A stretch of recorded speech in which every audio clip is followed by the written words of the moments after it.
Good morning, students. Welcome to history class.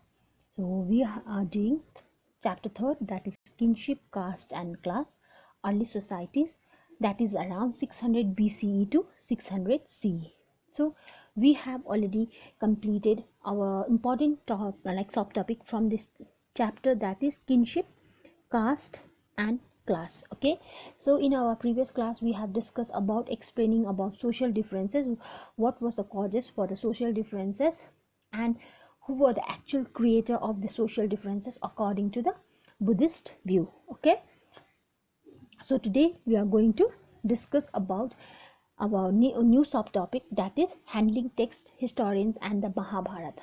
Okay, so as we know that the in this chapter we are learning about the social condition of the period, especially taking help with the taking help of text, different textbooks, right? So historians, they have taken the help of different texts, but before taking the text, how they have taken different type of strategies to understand this text, to to assume what was actually written in that text. So for that they have to research, they have to work hard, and they have to apply different type of strategies to understand this text. Okay, so especially we are taking like Mahabharata. Okay, like how the historians, they have worked on it, they have worked in it, sorry. So let's move. So as you students, okay, as you I'm explaining this two paragraph, that is as you know that students, in this chapter we have in every subtopic there is different types of sources that has been cited, okay, in the chapter. Okay, so in that chapter, in the sources we can find different types of elements. Okay, so to understand or to study that text, so the first thing what the first thing that has been that has been taken out by the stories is that कि उन लोगों ने पहले क्या किया कि पहले उन लोगों ने टेक्स्ट को समझने के लिए उन लोगों लैंग्वेज पोर्शन देखा कि कौन सा लैंग्वेज में लिखा गया है. हमने जो भी सोर्स पढ़ा, आपने पढ़ा होगा कि this is excerpt taken from this is this and it is in language Pali, और sometime it is in language Prakrit, and sometime it is in language Tamil, and sometimes it is in language Sanskrit. ये हमने पढ़ा था, है कि नहीं? तो हिस्टोरियंस ने पहले ये काम किया कि लैंग्वेज कौन सा यूज हुआ है. सो स्पेशली हम क्या बोलते हैं कि लैंग्वेजेस हम क्या बोलते हैं, प्राकृत, ओके, ये पाली, ये तमिल क्या बोलते हैं उस टाइम पे ordinary people, that means ordinary people ने यूज करते थे ये language. Whereas Sanskrit, you can see this Sanskrit was the language that was specially used by the priest and the elite class. Elite class means rich royal classes, क्योंकि आप लोगों को पता होगा कि वेदास वगैरह पढ़ने का इस उस टाइम पे क्या थे, अलो नहीं था, सिर्फ वर्ण ब्राह्मण और क्षत्रिय को ही अलो थे. दैट मीन्स जब तक वो लोग नहीं पढ़ते, जब तक उन लोगों में एनलाइटन नहीं होता, तो वो लोग कैसे यूज़ करेंगे लैंग्वेज को, राइट? सो हिस्टोरियंस ने ये चीज़ पहले क्या किए, नोटिस किया लैंग्वेज. उसके बाद जो भी वहाँ पे स्टोरीज वगैरह था, जो भी मंत्रस वगैरह उसमें था कि how they use to chant, तो वो जो भी स्पेशल पर्सन उसको चांट करता था, उसको सुन के दूसरे लोग क्या करते थे, उसको नैरेट करते थे या रीटोल्ड करते थे, ठीक है, सीख कर. तो वो भी उन लोगों ने जानने की कोशिश की. उसके बाद उसके बाद उन्होंने क्या किया कि उसके बाद ऑथर्स के बारे में जानने की सोच की, ऑथर्स ने किस पॉइंट ऑफ व्यू से और किस पर्सपेक्टिव से और किस आइडिया से लिखा था. फॉर एग्जांपल हमने पढ़ा था इन चैप्टर 2, दैट इज एक हरिसेना था जो समुद्रगुप्ता का पोएट था. तो उन्होंने लिखा था समुद्र के गुप्ता के बारे में बहुत बड़ी बड़ी बात. वेरएज हम एक स्टोरी पे जाते हैं, वहाँ पे एक स्टोरी बोला गया था कि उस स्टोरी में था कि एक राजा भेष बदल के जाता है, तो उसके सब्जेक्ट वो उसको बोलता है कि raja was the main monster for the sufferings they were going through, है कि नहीं? उस टाइम पे वहाँ पे देखिए कि जो भी ऑथर था, उन लोग एक राजा को मोन्स्टर की तरह, इविल की तरह देख रहे हैं, दूसरों के दुखों का कारण बोल रहा है. तो एक राइटर आप देख रहे हैं कि वो एक राजा को भगवान की तरह, तो अकॉर्डिंग टू द पर्सपेक्टिव भी वो ये लाइक टेक्स्ट वगैरह में हमको क्या मिलता है, सोर्सेज मिलता है। तो you have to take all this things like in a very delicate manner what which has been done by the historians. So उसके बाद उन्होंने क्या किया कि उस टेक्स्ट को कब लिखा गया था, किसने लिखा गया था, और लाइक कैसे इस चीज़ को कंपोज किया गया था, और लाइक जगह ओके हिस्टोरियंस ने ट्राई किया कि उस चीज़ को जानने के लिए कि स्पेशली टेक्स्ट को समझने के लिए उन लोगों ने ऑथर्स के बारे में जाना, उसने ऑथर ने लाइक उसको किस टाइम पे लिखा होगा, किस सिचुएशन में लिखा होगा और किस जगह पे लिखा होगा, ठीक है, टू मेक द कंपोजिशन और द कंपाइलेशन क्लियर, ठीक है। सो उन लोगों ने ऐसे काम किया था।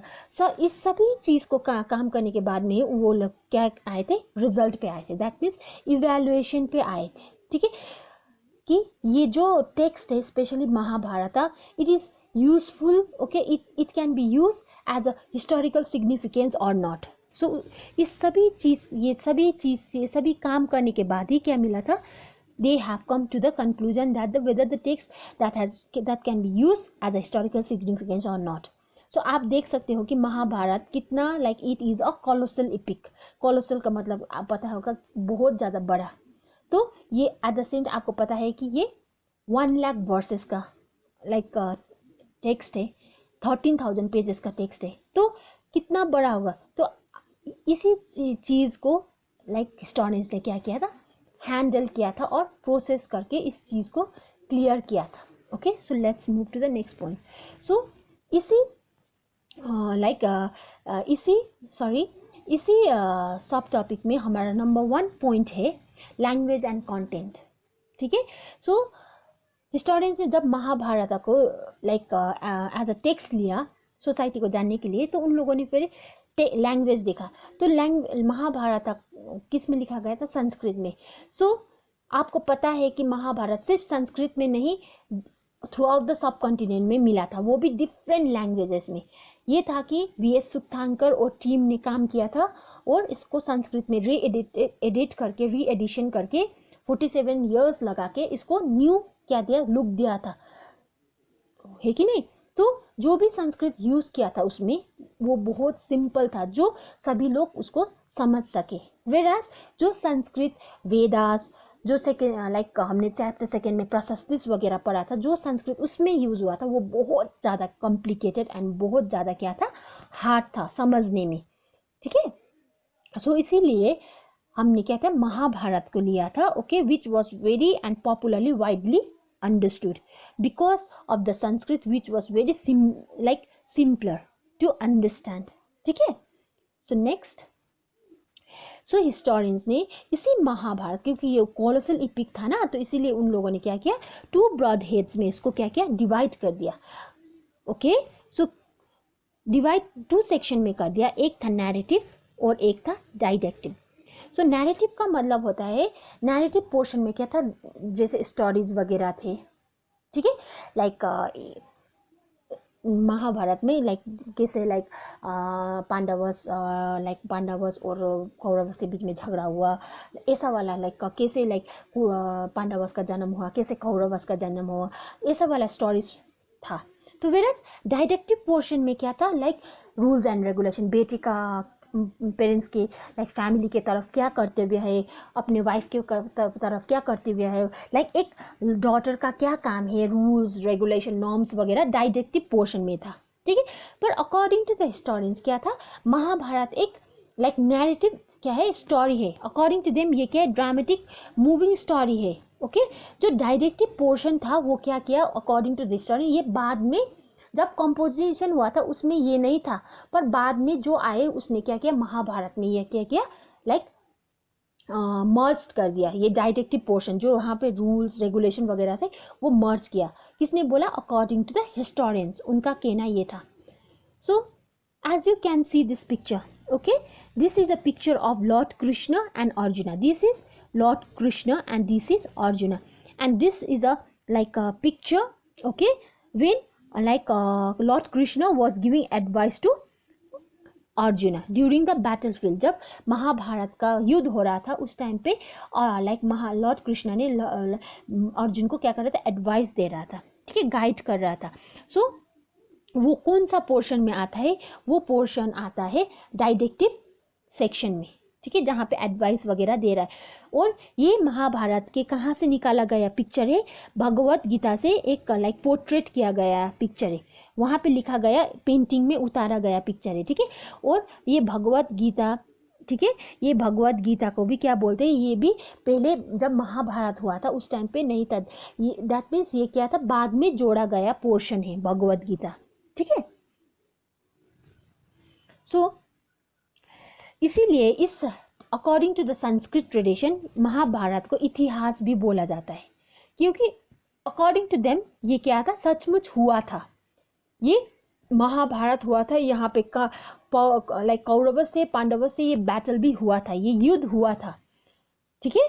पर वहाँ पे लाइक वी डोंट नो कि सच में ये हुआ था या नहीं, सच में ये इपिक रियल है या नहीं, ठीक है, we don't have any clear idea and we are not sure. पर अकॉर्डिंग टू द हिस्टोरियंस क्या बोला है कि वहाँ पे एक्चुअल की लाइक अपने लाइक रिलेटिव्स के बीच झगड़ा हुआ था, किसके लिए, लाइक नैरेटिव फॉर्म में लिखा गया है कि वहाँ पे एक्चुअली सच में हुआ था, ठीक है। इसीलिए हम क्या बोल रहे हैं, इसको इतिहास बोल रहे हैं, एक ग्रुप बोल रहा है, क्योंकि और एक ग्रुप बोल रहा है कि सपोज ये हुआ था पर वहाँ पे कोई अदर देन दिस कोई भी सिमिलर एविडेंसेस नहीं मिला था जो हम उसको सपोर्ट करें कि सच में ये क्या हुआ था, महाभारत का बैटल हुआ था। So as always there was against for and against between the historians itself, है कि नहीं। जब तक ये नहीं होगा तो तब तक थिंग्स क्लियर नहीं होगा, क्योंकि ये अब का बात नहीं, क्योंकि ये तो थाउजेंड ईयर्स अगो का बात कर रहे हैं ना। तो so this was the like first point I want to discuss with you all dear students. So बच्चों यही था like language and content and this is what like I hope आप लोगों को समझ आया होगा. So thank you very much and have a very nice day. So we will meet tomorrow with our new point from this subtopic. Thank you very much and have a nice day.